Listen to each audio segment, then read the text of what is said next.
Pelo menos agora Não se travar sei. tem uma vista bonita aí pra você ver. Aí o lugar que Ah, você se é, amarra aqui, lá, ó. ó. Você que gosta de vir pra Fica à cá, ó. vista, pô. Ixi, puta, bicho. Bom demais, né? Esse lugar, já tive vivências paradisíacas aí, inclusive nesse carnaval. Nesse carnaval. Pô, isso aqui é Tem bom demais. muitos anos que eu frequento esse bairro aí, muitos anos. É bom demais. Para isso aí, bicho. Vamos ver se aqui dá uma Como é abençoada que na tá? Você tá live. conseguindo me ouvir? Tô te ouvindo naquele sistema de É, delay, mas pelo menos agora não tá travando.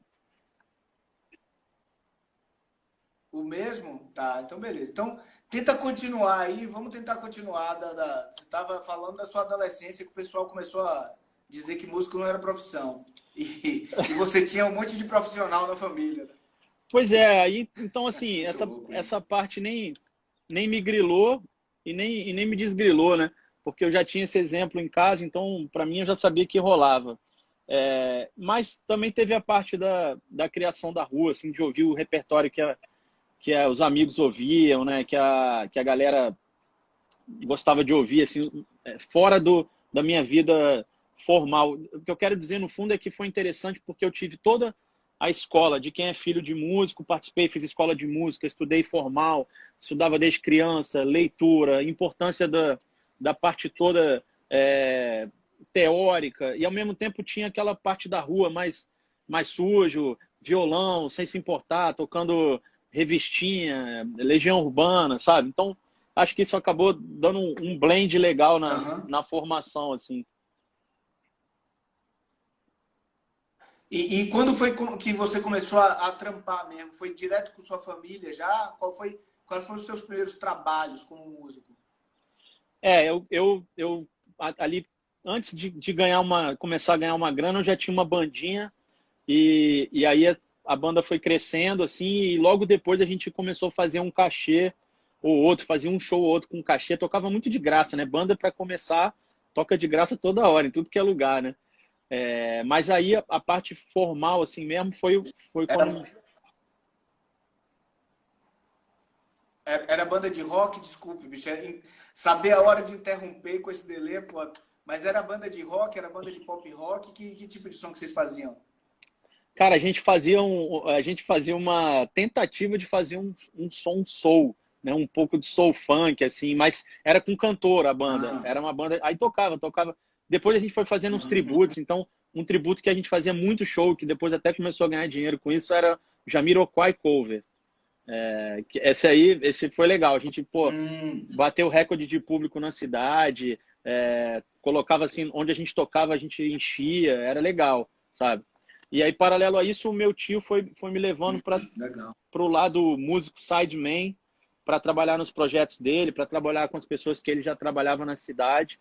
Foi me apresentando ali todo mundo e aí foi natural, acabei sendo bem aceito pelos outros baixistas, né? Porque sempre os músicos que geram trabalho para os outros músicos, né? Então a galera, pô, me adotou lá, Claro. os baixistas mais velhos da cidade, foi bem legal, cara.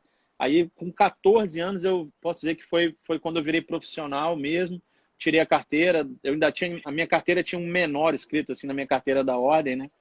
Mas eu pelo menos podia trabalhar, tocar na noite, tal coisa que a galera não podia entrar nos lugares, eu já podia. Às vezes até eu dava uma carteiradinha para ir numas boates, numas paradas, porque eu já tinha quase uma identidade de maior, né? Isso, essa banda que você está falando que chegou a tocar Jamiroquai Cover, você tinha 14 anos nessa época. Isso, a banda começou, eu tinha 14 anos, 13 para 14, e ela foi até os 17, assim, né? Quando eu vim para o Rio. Até ali a gente ainda tocava junto. Depois ela foi mudando de nome, foi mudando de formação, foi, foi se incrementando. E nesse período você já tocava música instrumental com seu tio, porque o Renato sempre foi muito voltado a essa área, né? Eu não sei, não conheço a história dele tanto, mas o que eu lembro de conversar com ele, ele tinha uma ligação profissional menos com essa coisa de sideman, artista, e mais uma coisa professor, acadêmico e música instrumental, né? Eu acho que quando você pegou o Renato, ele estava fazendo essa transição, mas ele trabalhou muitos anos com Beto Guedes, muitos anos com Beto Guedes, Simonal, Maria Bethânia, Simone, Sandra de Sá. Então ele teve uma época da vida dele que ele foi um sideman mesmo, assim. E aí, Ah, mas era o cara que me puxava entendi, entendi. pro som, pra jam session, pro trabalho autoral dele, que era instrumental, né? Então era o cara que me puxava para essa história, era o Renato.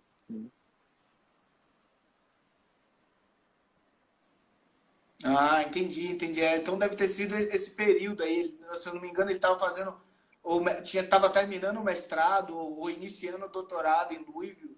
E eu me lembro que ele estava muito focado nessa coisa. Ele e o Bruno, muito focado na parte acadêmica lá da Universidade de Brasília e fazer e pegar os títulos, assim, um foco impressionante deles dois, assim. O Renato, com certeza. E ele era mais velho, né, bicho? Ele era mais velho que a gente. Ele é seu tio. E ele tava lá, assim, meio que dando um drive, já, fazendo longe da família, né? Ele foi para os Estados Unidos, provavelmente ele já devia ter mulher e filho, tudo estabilizado. E foi lá concluir o que ele estava querendo, né? Ele já devia ter família nessa época. Pô, já tinha familhaça, já tinha sobrinho de 5 filhos, cinco não, mas ele casou com a primeira mulher, tinha 3, a segunda mulher tinha 5 e tinha 2. Então ele já era totalmente super pai e ele foi mesmo, cara. Ele teve essa, em algum momento eu acho que ele bateu esse lado, porque ele sempre foi um grande professor, né? Um cara formador assim da galera. E em algum momento eu acho que bateu essa coisa Aham. nele, até pela idade e pela vocação mesmo de ser um bom professor. E aí ele, muito pouco tempo, ele terminou a UNB, que é a Faculdade de Brasília, para poder fazer o mestrado, né? E aí ele foi para Louisville, fez o mestrado. Dali ele voltou já fundando o núcleo de música popular na Faculdade de Brasília, que não tinha, dando aula lá, aplicando para um mestrado. Ele fez um mestrado na Unicamp, Bacana. não, mestrado não, desculpa, doutorado na Unicamp, e agora ele é o chefe do departamento de música da Universidade de Brasília. Ah, que legal, bicho. É muito foco, mas isso é um foco bem assim, pouquíssimo tempo, pouquíssimos meses que eu fiquei lá com o Renato e era um foco muito claro assim nele. É muito legal. E aí então você teve essa relação já com vários mundos diferentes desde o início, né? Acho que isso reflete muito no músico que você se tornou, né? Nessa diversidade, nessa facilidade que você tem em transitar em. É quase como se fosse uma natureza para você mesmo. Tudo uma coisa de transitar completamente natural, né? Você não tem, faz esforço nenhum para fazer isso, né, André? Pô, cara, se você tá falando isso, vou me sentir à vontade para concordar, porque eu sinto isso, mas eu falar isso, às vezes a galera acha que eu tô sendo meio marrento, mas para mim é muito natural. Eu cresci num ambiente sinfônico, cresci num ambiente jazzístico, cresci num ambiente de rock. Eu tive essa sorte, né, de realmente, pela minha personalidade, gostar de tudo isso e do ambiente que eu vivi, que eu cresci, também ter tudo isso, porque até meus amigos lá de Brasília que gostavam de rodinha de violão, o que tinha bandinha, essa coisa toda também confluiu, porque eu também poderia estar num outro lugar que a galera não tem essa vibe, né? Tem várias outras quadras lá, pelo menos lá em Brasília são as quadras, que não tinha isso, né? Então tudo foi realmente confluindo para essa Uhum. versatilidade que hoje é uma parada que me ajuda muito. Eu acho que até o viés principal da minha carreira está em cima da versatilidade. Cada hora para alguma coisa, mas é nesse sentido. Com certeza, com certeza. Tem uma história engraçada, você estava falando, né? Acho que o pessoal que vem de família de músico, como você, não é o meu caso, né? Mas é, uma vez eu vi o Randy Brecker contando uma história de que ele só foi entender que existia seres humanos que não eram músicos, que não faziam música. Tipo, ele já estava com 14, 15 anos, que ele foi conhecer pessoas que ele falava assim, mas você não toca? Como assim você não toca? E você faz, se você não toca, você faz o quê, né? E é muito louco isso, porque outro dia minha filha estava aqui. Teve uma situação aqui no prédio e o síndico pediu para eu descer para ficar tocando lá embaixo, né? Logo no início da quarentena. E ela perguntou: por que só você vai se todo mundo pode fazer isso? Eu falei: como todo mundo? Você acha que quantos músicos tem aqui no prédio que vai descer e tocar guitarra sozinho aqui embaixo? Ela: por que é só você? Eu falei: não, não é só eu, mas pô, não é uma coisa tipo, mas todos seus amigos fazem isso. Eu falo: ah, tá bom. Você acha que é isso, né? Que essa coisa de viver num mundo que todo mundo é músico, né? É muito louco isso. Eu acredito que você deva ter vivido isso no início, né? Cara, várias situações assim desse tipo, e situações que eu julgava natural, né? Para mim eram muito naturais. Eu fui depois que eu fui virando carreira, que eu fui nomenclaturando as situações, né? Por exemplo, eu lembro da Jam Session, né? Jam Session, você já foi em Jam Session? Eu não fui. Não, mas o que é Jam Session? Ah, todo mundo entra. Ah, tá, isso aí era um churrasco lá em casa, isso aí é final de semana, todo dia. Aí os temas de jazz, né? Quando começava, você conhece Estela? Estela Bastarlight? Eu falei: putz, cara, desculpa, eu não conheço. Aí o cara começava a tocar, eu falei: ah, essa aí eu conheço, pô, essa aí eu já ouvi a vida inteira. Então, Cara, iam várias coisas, foram se revelando, assim, né, com a coisa profissional, né? E também foi muito positivo porque também vários mitos, eu não tinha medo de palco, eu nunca tive vergonha do palco. Para mim, palco era natural. Quando eu era criança, eu ia pro palco assim, eles às vezes tinham que me tirar do palco. E meu pai falava que ele às vezes ficava com a pena porque eu tinha uma bateria de criança. E aí eu ficava fora do palco tocando a música que eles estavam tocando na minha bateriazinha lá. E falou que uma vez o segurança me tirou do lugar e eu saí, pô, todo chorando. E aí eles falaram que não iam tocar se eu não continuasse com a minha bateria lá. Tava uma treta já. que legal, que legal.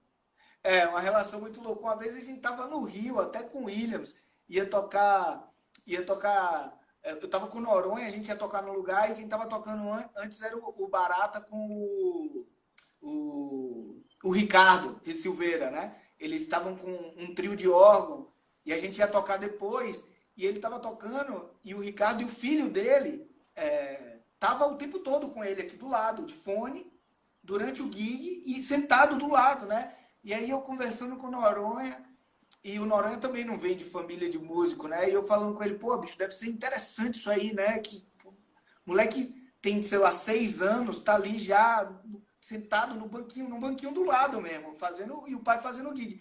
Aí chegou o Cuca, assim, falou assim: ó, aí, ó, minha vida toda foi aquilo ali, ó, sentado no banquinho do lado do meu pai. Aí você vê, né, bicho, que assim, tem termina criando uma relação diferente com palco, com música, com toda o contexto em volta, né? Que eu imagino que é o que você viveu. Totalmente, cara. Totalmente. Essa parada é curioso, né? Como eu lembro de ver o Cuca na videoaula do Arismar, né, O cara? Noronha tá aí, esse vagabundo, ó. O Ah, Noronha, olha eu tô aí. falando dele e o Noronha tá aí, ó. Estavam com órgão à mostra. Ele só quer fazer piada. Você lembra do dia, seu canalha? Rapaz, tem uma galera fazendo as perguntas Desculpe, aqui. André, eu te Que interrompi. isso? Pode falar, meu irmão. Pô, rapaz, até o prateado passou aí, passou uns caras da pesada, mas teve uns caras fazendo uma pergunta aqui. Depois você vê se. Mestre, depois a gente vê aí de Salles aqui, que o Marcelo que coordena as perguntas e as respostas. Eu tô, por enquanto, seguindo o roteiro dele. Não, pode responder. Eu não quero mexer aqui, bicho, que eu não quero travar a live, sacou? Mas Beleza. pode falar, pode responder. Vá, jogue duro aí, André. Vai lá. Não, mas terminando aquele assunto da família de músicos, Eu não sei qual é a pergunta só. não, tranquilo, eu te falo aqui depois. Aí essa coisa da família de música, eu lembro de ver o Cuca, né, novinho na aula do Arismar, e aí os irmãos dele tocando, assim, tinha um mito. E aí, cara, quando eu vi o Cuca, eu falei, pô, pra mim, assim, até hoje, assim, eu tenho muita identificação com o Cuca, assim, e quando eu vejo ele no ambiente dele, aquele dia que a gente tocou com o irmão dele, né, que a gente fez o som na Expo, aquela relação ali, cara, eu Sim, conheço, sim. conheço muito aquilo ali, sabe? É. É uma coisa muito natural, assim, muito legal. Mas não, o cara tiveram as perguntas aqui. Alguém perguntou qual que era o CD do Pois é, Djavan. para quem não vem de família de músico, bicho, para quem não vem de família de músico, assim, para quem, no meu caso, que é só eu em casa, assim, isso tudo eu tive que descobrir com os amigos, né? A parte boa é que você termina criando um laço familiar com as pessoas, né? Mas, de qualquer forma, você vai descobrir esse tipo de relação muito lá na frente, assim, bem diferente disso. Imagino que, bicho, aquilo ali que eu vi do lado, um moleque 6, 4, 5, 6, sei lá, não me lembro quantos anos tinha, mas fazendo um gig inteiro, sentado do lado da bateria, bicho, aquilo ali não passa impune na vida, aquilo ali tem um resultado, não dá para passar em branco aquilo ali, né? Não, cara, não Ô dá não. André, pode responder a pergunta, eu não sei qual é a pergunta, meu. Cara, deu uma sumida aqui, mas eu acho que era qual disco do Djavan que eu gosto mais, alguma coisa do tipo. Pô, são vários, porque o Djavan tem uma ligação especial, já tinha antes, mas eu acho que seria muito fácil eu falar que eu gosto mais dos que eu toquei, mas não é não. Até gosto muito do trabalho que eu fiz, assim, mas como disco, não sei, eu gosto dos antigos, cara. Eu gosto do Sururu de Capote. Inclusive, tá tendo umas lives aí da Sururu de Capote que tá muito sensacional. Com os caras todos, o Theo, pô, tá muito bom. Então, eu acho que eu gosto do Alumbramento e gosto Pô, do eu não vi isso aí, Seduzir. tá sendo transmitido pelo Instagram de quem? Cara, Essas lives estão sendo transmitidas pelo Instagram de quem? eu acho que é uma parada que chama Flor de Lisa, a galera que tá fazendo. Tava até o Pedrinho Albuquerque, que também tava metido nesse lance. Vai ter uma aí, se não é hoje, mais tarde, é amanhã. Fica ligado aí que vai rolar mais uma. E agora eles fizeram uma live com todo mundo, conseguiram Vou fazer, procurar. e agora estão fazendo individual, né, com cada integrante. Mas acho que os discos que eu gosto mais são Alumbramento e Pedro Brasil, não, Seduzir. Ah, que legal. Mas essas lives que você falou do Sururu de Capote, então eles não são no Instagram, né? É live no Facebook ou no YouTube para estar todo mundo assim? Ou juntou todo mundo no estúdio? Eu acho, não, a galera tava separada, mas eu acho que essa de todo mundo foi no YouTube, eu acho. Mas agora estão rolando lives Hum. separadas.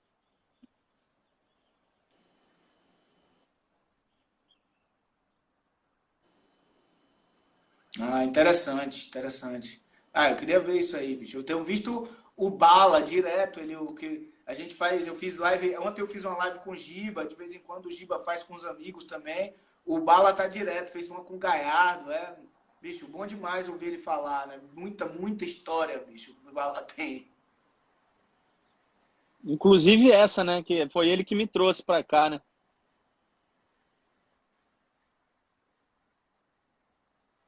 Ah, então conta essa aí, pô. Como é que ele te Pá, trouxe? você não sabia não, cara? Deixa eu tentar tirar essa jogada aqui.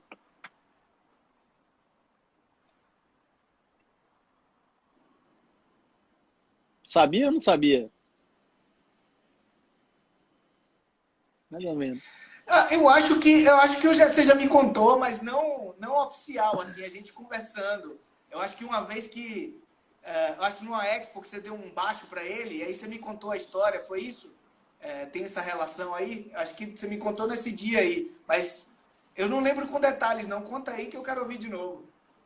Não, então, na verdade, eu estava lá em Brasília, né? Morava lá e não vou resumir assim, porque também tirar os detalhes é sacanagem, mas a galera, qual é João Nápoles? Esse aqui é meu parceiro, esse moleque é gênio, hein, bicho? Esse aqui moleque vai dar trabalho, daqui a pouco você vai ouvir falar aí.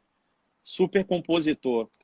Mas, Que legal, cara, legal. eu tava em Brasília ali naquela época, curso de verão, né? Que acontecia em janeiro, acho que você deve conhecer lá o curso.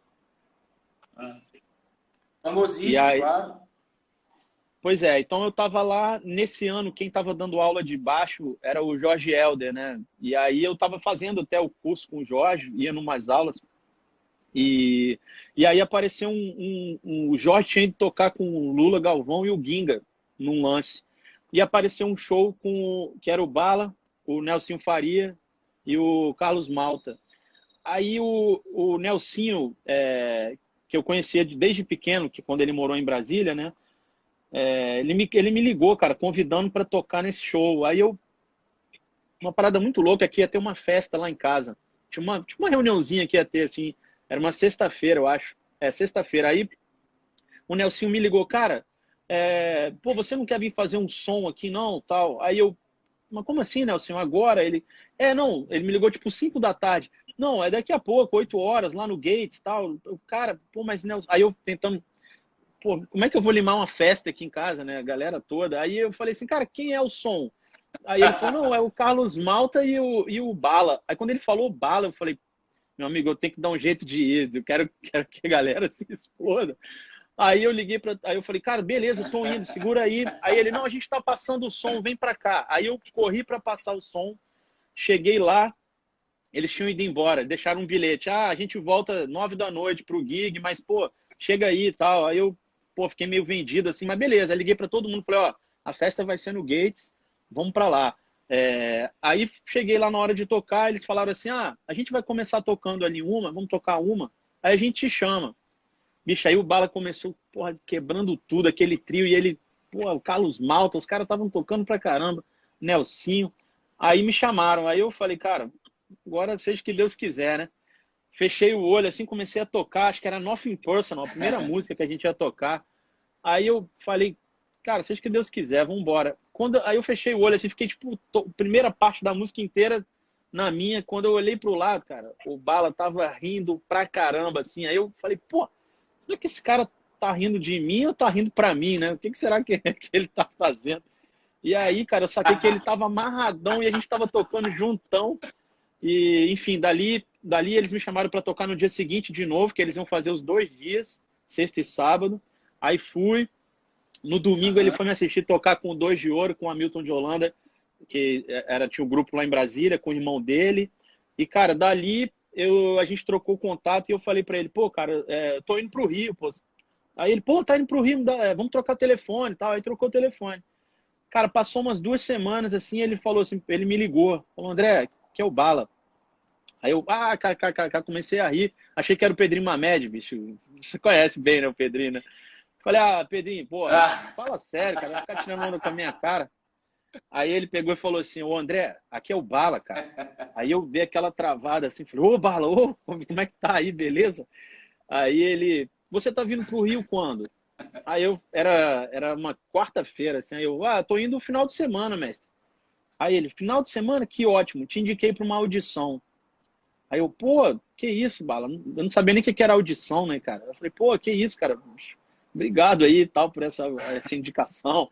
Aí ele, não, eu quero que você saiba que eu nunca indiquei ninguém. É a primeira pessoa que eu tô indicando. Então, pô, porque a gente se deu muito bem, eu fiquei muito fã do seu som, tal. Aí eu, pô, tal, que legal. Mas eu não tinha muita noção do que ele tava falando, assim, sabe? Nunca tinha feito audição, não tinha essa coisa muito... Aí eu falei, tá bom, pô, muito Quantos obrigado, anos Bala. você Pô, tinha nesse dia aí? eu tinha 17, tava indo para 18. Aí, aí, beleza, ele me falou assim, mas você não quer saber com quem que é essa audição, não? Aí eu, pô, claro, quero saber com quem que é essa audição aí. Aí ele, com o Djavan, aí eu, pum, caí pra trás, falei, o quê? Aí a ficha caiu, eu falei, agora que eu entendi o que esse cara fez, né? E, enfim, aí eu comprei uma passagem num voo noturno lá, fiz um show que eu tinha, pedi a minha mãe comprar passagem na época, né? Não tinha cartão, não tinha internet, não tinha nada. Eu tive que ir numa agência.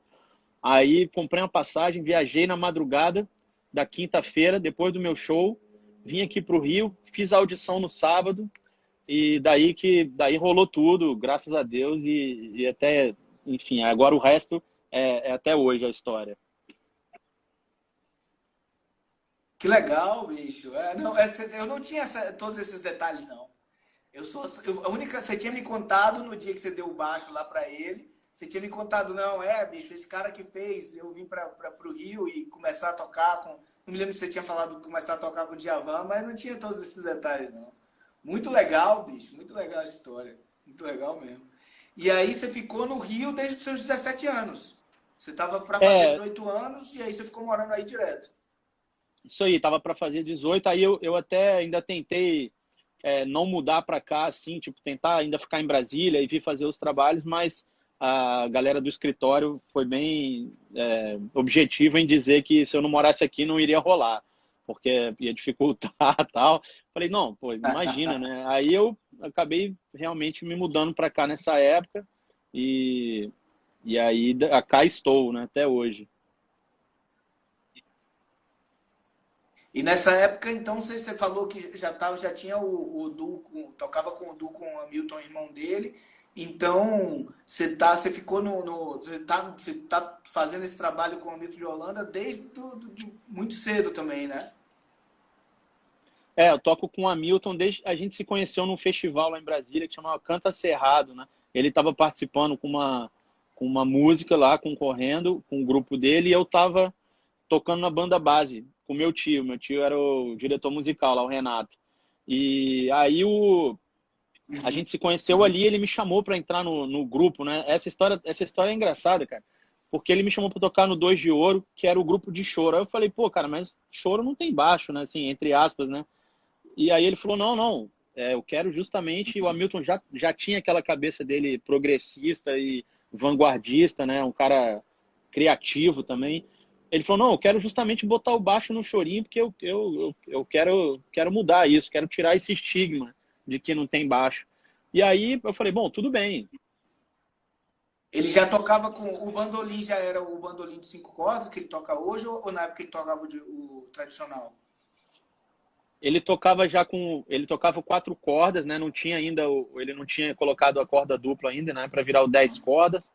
E aí mas ele já era totalmente moderno, ele tocava com ovation, ele tocava com figurino, ele tocava elétrico, assim, ele tocava com pedal às vezes para dar som, sabe? Ele já tinha outra cabeça. O irmão dele, que era o César, já tocava com captador RMC, assim, muito antes de todo mundo. Eles já estavam atrás de... Aí o grupo tinha bateria também, tinha bateria, percussão, cavaco, que era o Rogerinho, o cavaco era o Rogerinho, 7 cordas. Aí o Hamilton, Olha só!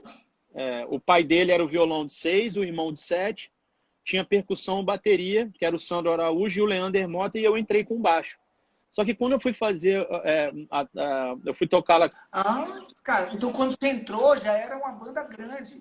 Quando você entrou já era uma banda grande, não era um duo dele, o irmão e mais você. Já era essa banda toda.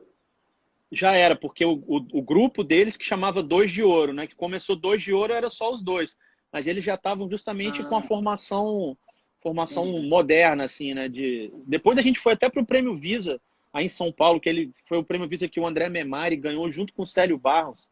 E o Hamilton ganhou o júri popular. Que foi o que teve que Nelson Veras também participou, né? Foi o mesmo Prêmio Visa, Nelson né? Veras, Era o foi o Memari, primeiro. vocês e o Nelson Veras, né? Aí ainda tinha Eu me lembro o. que era o Nelsinho, eu me lembro quando ele foi, Pô, tinha o. era o Aquela orgulho galera. soteropolitano. Pô, o Nelson Veras é monstro, né, cara? Mas tinha mais gente monstro ainda. Tinha aquele cara, Rodrigo Ursaia, eu acho que tava nesse prêmio também, que é sopro. Tinha uma Ah, galera é? O Saia? pesada, cara. Sim, o Saia tá aqui em São Paulo. Pois esse cara também dá pesada, ele tava lá. Aí o Célio ainda tocava baixo, né? Pô, era um monstro tocando baixo. Aham. E, bom, mas aí eu Que fui. legal. Isso. Ah, E tava o Fábio Torres, isso quando aí. é que Ah, o trabalho do Fábio Torres e Hamilton Rodrigo. virou... O Carlinho Noronha Ah, tá é, falando Fábio aí, ó. Torres e Rodrigo Castro, esse mesmo ano, É, exatamente. é. Ah. Mas aí eu fui pra lá pra esse negócio, foi engraçado, cara, porque eu não sabia tocar muito chorinho. Eu falei pra mim, falei, cara, não tem essa tradição. Ele falou, não, não, não quero nada de tradição, quero que você traga o seu lance aí. Eu falei, tá bom, vamos lá ver. Aí fui tocar com os caras, bicho. Aí quando eu cheguei, tava aquela roda deles armada, né? Aí ele pegou e me deu uma partitura assim, era Vibrações, né? Do Jacó. Aí, cara, então vamos lá, vamos tocar. Aí, cara, eles começaram a tocar. Eu fui lendo assim a partitura assim e olhando, né, para cada um assim e fui parando de tocar e peguei o baixo e coloquei na perna assim o baixo e fiquei ouvindo e eles tocaram até o final assim. E quando acabou aquilo eu falei, Hamilton, não me leve a mal não, cara. Isso aqui é bonito demais para eu colocar o baixo elétrico, cara. Aí ele, não, não, que eu quero isso, não sei o que. Eu falei, cara, não, não, não vou fazer isso não. Mas aí eles me convenceram a começar, e aí foi dali que eu entrei nesse mundo, né, no mundo do choro, mais um mundo paralelo a todos aqueles, e a gente começou a tocar junto, né? Aí quando o Hamilton, aí eu vim para o Rio, obviamente saí do grupo, né? Mas depois quando ele ganhou aquele prêmio Icatu e foi morar em Paris, quando ele voltou dessa volta de Paris, o Uhum. Daniel Santiago estava aqui no Rio morando comigo. E aí o Daniel falou, cara, o Hamilton tá vindo para o Rio e eu quero montar esse grupo. E foi o Daniel Santiago que armou o quarteto. Aí ele falou, vamos chamar o Márcio Bahia, você, Olha que legal. a pilha era do Daniel. Eu falei pro Hamilton, cara, você tem que tocar com essa banda, vamos começar, vamos fazer alguma coisa. E dali nasceu o quarteto, que depois virou quinteto, e aí a gente voltou a tocar junto. Pô, que legal, Bucks. Essa história é muito legal. Isso que ano foi isso aí, André? Qual foi o ano que voltou e surgiu o quarteto que depois virou quinteto? Eu acho que isso foi 2001, quando o Hamilton voltou para o Rio. Que a gente tocou no Prêmio Visa em 98, eu acho que é 98 esse ano aí do prêmio, ou 97. 98, eu acho, se eu não me engano, que eu estava vindo para o Rio. E aí eu Eu acho que fiquei é uns 2 anos. 98, acho que é 98. Aí fiquei uns 2 anos aqui, ainda sem eles. E aí depois, se não foi 2000, foi 2001 que o Hamilton veio para cá.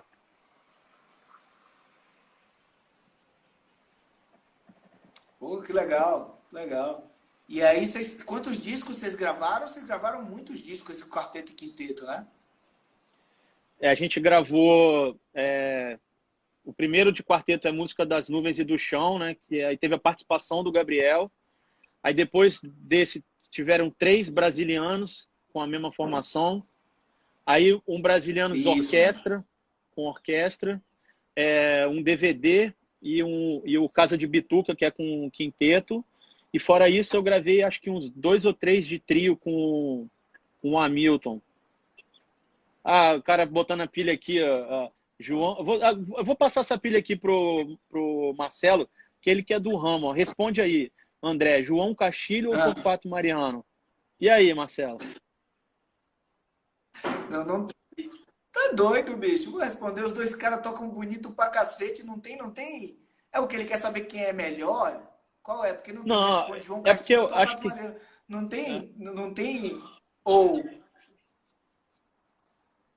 Eu ouvi mais João Castilho. Eu vou te falar, eu terminei ouvindo mais João Castilho, porque na época do ao vivo, o João foi mais lá, né? Então eu via mais ele tocar. O João Castilho, ele terminou, eu acho que ele veio mais para São Paulo, para essas coisas de Feira da Música, tocando nos bares aqui por algum motivo. Eu ouvi muito mais João Castilho. Agora, não dá. Sabe?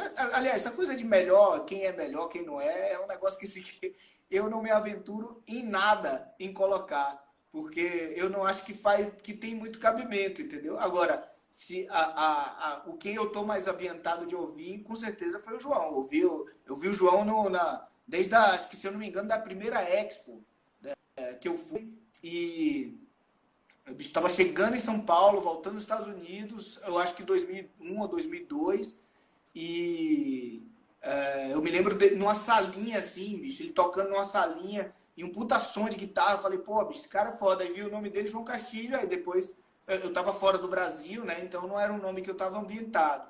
Mas depois, obviamente, que eu vi tudo que ele foi fazendo, assim. Muito legal. Depois aqui, ele tá dizendo aqui com quem eu entrosei mais tocando com o Djavan. Cara, eu acho que Tá. na Já não pode verdade, ser comigo. né? Na verdade, os dois, se eu for falar entrosar mais, talvez seja com o Torquato, porque eu me dou bem com os dois tocando, né? Tocando, me dou bem com os dois. E assim, o João era de uma banda que tinha o Max junto, a gente tocou junto numa formação que não era tão. Depois com o Torquato, troquei numa formação de trio, né? Então, o entrosamento de um trio é diferente de um entrosamento de uma banda de 9 caras, né? Então, e eu trabalhei muito mais com o Torquato fora do Djavan, então, com certeza, eu tenho um entrosamento musical, tive um entrosamento musical maior com o Torquato pela quantidade de trabalhos, mas quando eu toco com o João também é ótimo.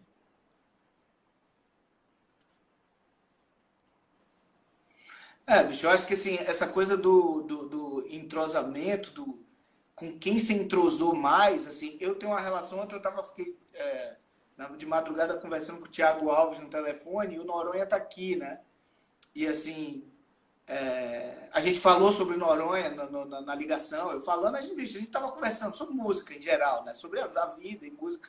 E a gente estava conversando, e assim, são dois baixistas que eu toquei bastante, obviamente muito mais com Noronha, mas essa coisa não tem uma relação de mais, eu não sinto essa relação mais ou menos, é um tipo de fluxo que se cria que é diferente e que é como se o valor fosse exatamente o mesmo, né? Pelo menos eu tenho essa sensação com essas pessoas que eu admiro muito, né? Níveis musicais que eu admiro muito, assim, tipo eles dois. Assim, eu sou fã, bicho. Eu me coloco na música como, tipo, de absorção mesmo. Eu me coloco assim, deixa eu ver o que a música que esses caras estão me dando, de que forma eu absorvo e a energia que se cria a partir disso, ela é única. Então é muito difícil para mim, assim, dizer se é mais um ou outro, né? Eu consigo dizer quem eu toquei mais, e aí termina tendo mais dessa pérolazinha que foi criada. Eu coleciono mais dessa pérola no bolso, né? Mas, assim, qual a pérola que vale mais para mim é muito difícil. Até com você mesmo, a gente tocou pouquíssimo, mas na hora, assim, parece que a gente já se conhece há um tempão, né, André? A gente se conheceu no palco, praticamente, bicho, bate um negócio que, assim, guarda a pérola, ela tem o mesmo valor de todas as outras. Só que obviamente, tem uma bolsa que você coleciona com mais dessas situações. Mas eu realmente não consigo. Eu tenho muita dificuldade dessa coisa de melhor ou pior. Para mim é muito difícil, bicho. Eu vi uma entrevista ontem que eu estava fuçando meu HD, aquele Edgar Piccoli, me perguntando assim, Heraldo Dumont ou Edelmiro? Wes Montgomery ou George Benson? Miles Davis ou Chet Baker? E eu ficava assim, eu era moleque, tem uns tantos anos, e eu ficava com aquela cara ali, por que eu vou responder para esse cara sem parecer que eu sou um idiota arrogante, entendeu? Hoje eu conseguiria responder isso, mas na época eu fiquei na parede, assim, não sei, não digo, essas coisas. Eu te entendo, assim, e concordo também, pô, acho que a gente é de uma galera que gosta de ser motivado, né? Como você usou, gostei dessa sua analogia das pérolas, e de quem você colecionou mais pérolas, mas todas são pérolas. Achei sensacional. Mas tem gente que eu conheço, assim, que não gosta muito de variar o prato, né? Vamos chamar assim, que é sempre aquele lance, arroz, feijão, batata, arroz, feijão, batata. A gente já gosta mais e é engraçado, né? Como que eu, pelo menos, me vejo assim naquele dia que a gente tocou a última vez, acho que também a gente vira outro músico, né? Quando tá com outro time, assim, né? Como se você trouxesse outras coisas que você não é motivado com uma determinada galera ou com a outra, né? E eu acho isso maneiríssimo, porque você tem que estar aberto para que isso flua. Aquele cara que gosta de tocar se impondo, dificilmente consegue participar de várias formações, né? Claro que não tem nada a ver se o cara também toca bem ou ruim, não tem nada a ver, mas enfim. O Noronha falou aqui, segundo o Lito, não responde que é para continuar a amizade. Sensacional.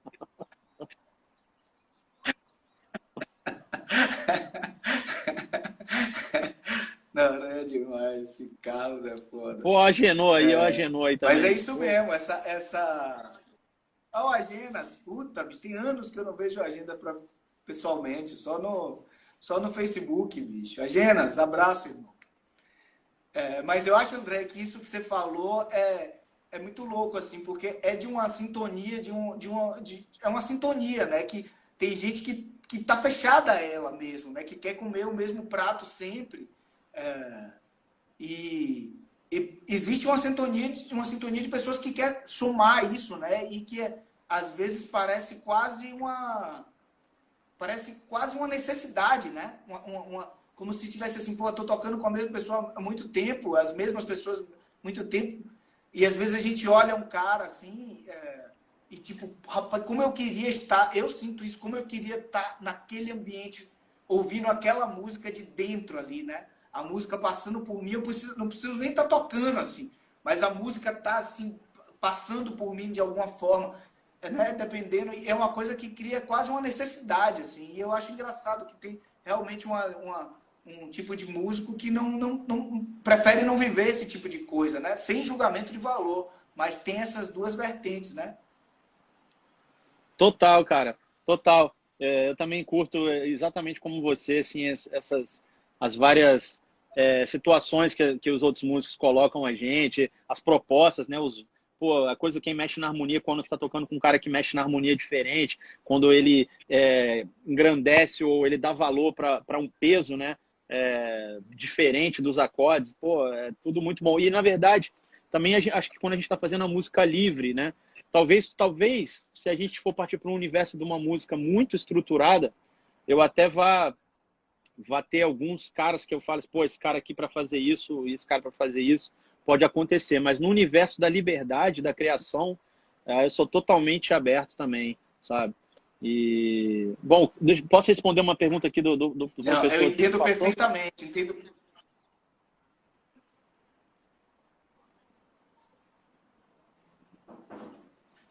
Pode responder a pergunta. Tá, perguntou aqui como é que foi a criação da linha de baixo na música Lilás do CD Área. O CD Área é interessante, né? Ele está falando do ao vivo, na verdade, porque o Área é um CD só de regravações do Djavan. E é um CD que ele tinha gravado sozinho. Ele já tinha o CD quase todo pronto, só de voz e violão. E eu não sei se em algum momento, a gente nunca falou disso assim muito abertamente, por nada, mas se ele ficou inseguro de tocar sozinho ou se ele quis trazer realmente uma banda para tocar por cima. Mas por mim, aquele disco deveria ser só de voz e violão, porque, cara, é impressionante. Quando eu ouvia só de voz e violão, para mim já estava lindo. Eu, se eu fosse o diretor da gravadora, teria me limado e limado o trio em volta. Mas ele chamou a gente para compor, né? Então, foi o Torquato, eu e o Suzano. No disco teve o Leonardo Reis, teve o Marquinho Lobo de percussão e acabou ficando o Marco Suzano gravou a maioria das faixas e foi para turnê. E aí eu já tinha tocado. Peraí, cara, tem uma pergunta nova aqui, desculpa. Aí eu já tinha tocado essas músicas várias vezes. Já vi. Já tinha tocado essa música várias vezes. E aí tinha que tirar algum coelho da cartola, eu acho, assim. E ainda mais porque as gravações do Djavan, elas são muito marcadas, né? Pela galera que tocou. Tem muita coisa assim que está na identidade. E aí eu sou do seguinte princípio: ou eu faço aquilo ali, né, e tentar ir no cara o máximo possível, ou eu vou para outro lado, sabe? O genérico não costumo aplicar muito, não. Então eu falei, cara, preciso achar alguma coisa. E aí foi com o Hofner, que aí já me trouxe essa coisa mais groove. Eu já tinha feito uma linha de slap no DVD ao vivo, né? E aí eu falei, pô, acho que eu vou por aqui. E o Djavan, nesse caso, ali no Área, ele dá liberdade, mas ali especialmente ele deu bastante liberdade. Então a linha foi motivada por isso, entendeu? Para ir para um outro lugar. Eu gosto de linhas de baixo que elas dão a volta. Ela proposta você ouve aqui e você ouve quando acaba o quadrado da harmonia, né? Não vou querer dizer que é um pattern, mas para mim a visualização é assim, da linha toda. Olha minha afilhada aqui dizendo, também te amo, bem. Tô vendo. Que beleza.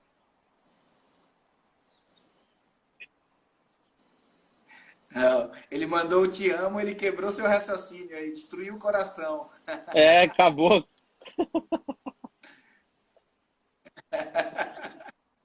Bom pra caralho. Rasteira boa aí, ó. Tomou uma rasteira boa, gostosa. Bom pra caramba. E aí, André, vai responder essa pergunta aí, do Di Salles? Qual harmonia Rapaz, você acha mais complexa? Ivan Lins ou João Bosco? as duas, porque são tão diferentes que realmente não e aí não tô me esquivando da resposta, não. No fundo, eu vou ser sincero, eu não acho nenhuma das duas complexa. Acho as duas lindas, mas não acho complexa de forma alguma. Então, minha resposta talvez seja essa. Não acho nenhuma complexa.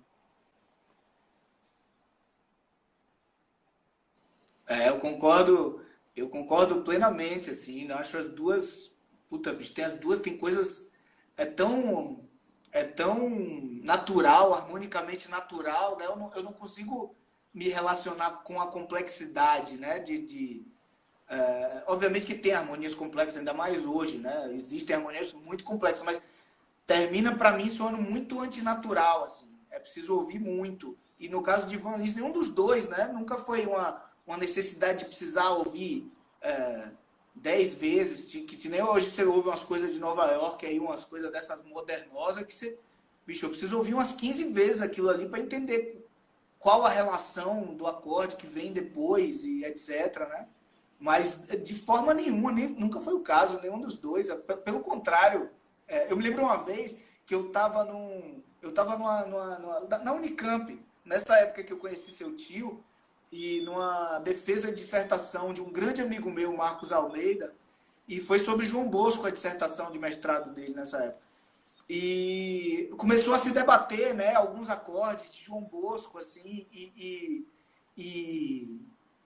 eu me lembro de algumas pessoas na banca falando assim, mas por que vocês estão trazendo isso? Está tudo ali, está pronto, está lindo, está natural, não tem nenhuma necessidade de buscar complexidade, ou buscar os números, ou sei lá o que for em torno daquilo ali. Está ali, está pronto, está lindo, né? Eu me lembro bem de uma pessoa na banca se levantando e falando isso. Obviamente que a gente estava num ambiente acadêmico, eu acho que cabia também uma avaliação, mas isso foi muito marcante para mim, assim, tá ali a harmonia funcionando, os acordes junto com a melodia, a música linda.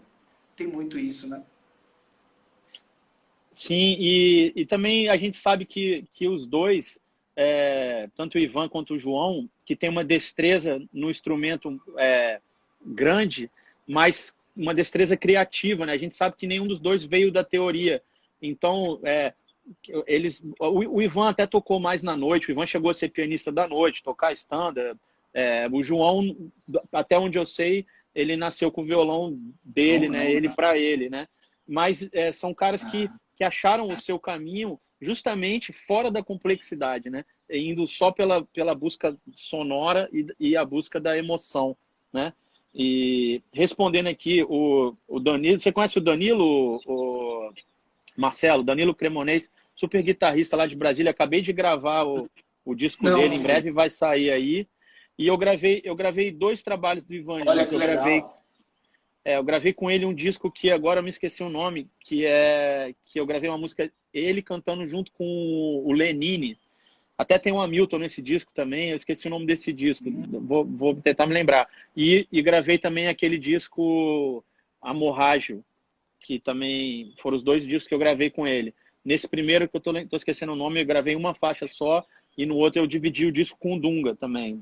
Mas aí eu gravei mais acústico, foram os 2. E aqui o Antônio perguntou se tem algum pianista que eu destacaria.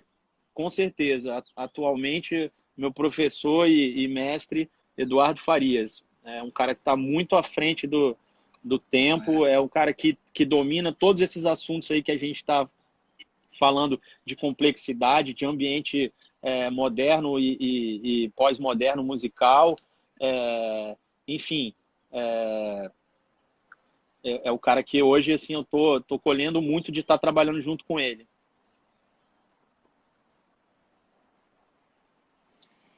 Que legal. Ô André, a gente tá falando um monte de coisa aqui. Coincidentemente, eu vi o documentário do Ginga ontem, o Delírio Carioca. Tem a ver com um monte de coisa que a gente tá falando aqui. Você viu o documentário? Não, cara, ainda não vi. O meu irmão tá me falando para eu assistir esse documentário aí. Ele falou, pô, porque o meu irmão é muito parceiro do Ginga, né? O meu irmão, ele, que é guitarrista, violonista, agora tá violão. Ele é um guitarrista, já era um guitarrista ímpar, agora tá um violonista. Ele anda com o Tardelli, com o Ginga, com o Jean, com esses caras aí E ele produziu o disco do Tardelli. Ele é um negócio danado, meu irmão. E ele fala, pô, vê a porra do documentário do Ginga, vê o negócio. E eu acabo que eu não consegui ver ainda, cara. Vacilei. Mas é legal. Tem a ver com os nomes todos. Ivan tá lá, né? O João Bosco tá lá. Tem a ver com um monte de coisa que a gente está conversando aqui, inclusive sobre essa complexidade harmônica, que aí sim, quando realmente, para mim, já houve algumas vezes, não foi uma vez só, principalmente quando eu fui introduzido ao Ginga, nessa época da Unicamp, que eu precisei ouvir aquilo ali algumas vezes para conseguir ser palatável, assim. Principalmente a parte menos vocal, né? Porque as composições dele vocais, e mesmo aquilo ali é uma coisa que precisa ter um preparo, né? Mas tem coisas da parte dele mais instrumental, e um lado B, né? Por assim dizer, do Ginga, que, bicho, eu precisei ouvir algumas vezes para conseguir fazer aquele mapinha que a gente faz, né? Aquele mapinha, bate um acorde, você diz assim, ah, não, daqui eu sei que vai para 4 lugares. Aí ele pega e vai para um 10º lugar, que você, tipo, você foi para 10 casas na frente do que você pensou. Você falou, peraí, volta. E eu me lembro bem de eu fazendo esse trabalho na época, assim, ouvindo e eu reouvindo. Hoje eu ouço, já tendo feito esse trabalho, e assim eu consigo ver uma beleza natural incrível, mas eu precisei de um processo de iniciação para o Ginga. Realmente eu precisei. É isso mesmo, né? Eu acho que tem os processos de iniciação. Aí depois a gente acaba descobrindo esses caminhos, mesmo que sejam só no ouvido, quem não foi para a teoria, e você começa a destrinchar os ambientes, né? Na verdade, você saber de harmonia, atualmente, a gente já falou isso da outra vez, e eu tenho gostado muito de voltar a frisar, já que a gente está num momento tão teórico, que todo mundo tem tanta teoria, então, para mim, assim, saber de harmonia hoje é saber de harmonia aqui. Com certeza. É o mais importante. Com certeza, o mais importante. Ó, alguém perguntou aqui o nome do documentário. É Delírio Carioca, eu acho. Tenho quase certeza que o nome do documentário é Delírio Carioca. Tá no YouTube. Se você procurar Delírio Carioca, eu acho que você acha. Mas eu procurei, que eu não sabia o nome, eu procurei como documentário Ginga e foi o primeiro que apareceu. Muito, muito bom o documentário, assim. Você dá risada para quem conhece ele. Eu conheci o Ginga brevemente em poucas situações da minha vida. Mas teve 2 dias assim que a gente passou junto, o bicho, eu dava muita risada, muita risada. Nunca imaginei que ele era aquela pessoa ali. Porque quando eu passei mais tempo com ele, foi justamente a primeira vez que eu conheci ele pessoalmente. Mas é incrível porque isso no documentário, inclusive, fala, né? Porque você vê ele tocando ali, parece uma pessoa sisuda, uma pessoa fechada, e você deve conhecer ele, né? Amigo do seu irmão. E é um figura, bicho. Que figura aquele cara, É isso que meu irmão, que eu fico pirado, porque o Ginga é um cara que realmente é muito antagônico à personalidade dele, à música dele, né? A personalidade musical dele. Você conhece. E aí a gente fica, o meu irmão às vezes fala, cara, olha o que ele falou, aí bota uma mensagem do Ginga, eu falo, meu Deus, cara, que coisa. E aí a gente fica trocando, aí ele sabe que o Ginga sabe que eu gosto também, o Ginga gosta de uma audiência, né? E aí ele grava mais. Aí meu irmão fala que o meu irmão pirou com a tua mensagem. Aí o Ginga vai gravar mais 5 mensagens, mais escalafobéticas que todas. Manda para mim. Manda pro seu irmão, manda pro seu irmão.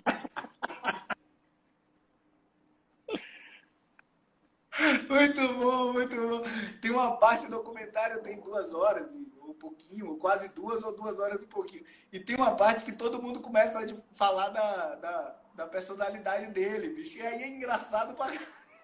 É engraçado porque não tem a família dele, mas ele fala da família, ele fala, a filha falando pra ele, poxa, pai, você é muito estranho. Ele fala assim, estranho porque os amigos de futebol dele falando que ele é estranho. Muito engraçado. Vale a pena, André. Pegue hoje que, assim, foi uma coisa que eu fiz ontem que valeu a pena pra caramba. Pô, vou com certeza, cara. Com certeza, saindo aqui, eu vou consultar esse universitário aí, cara. Muito bom.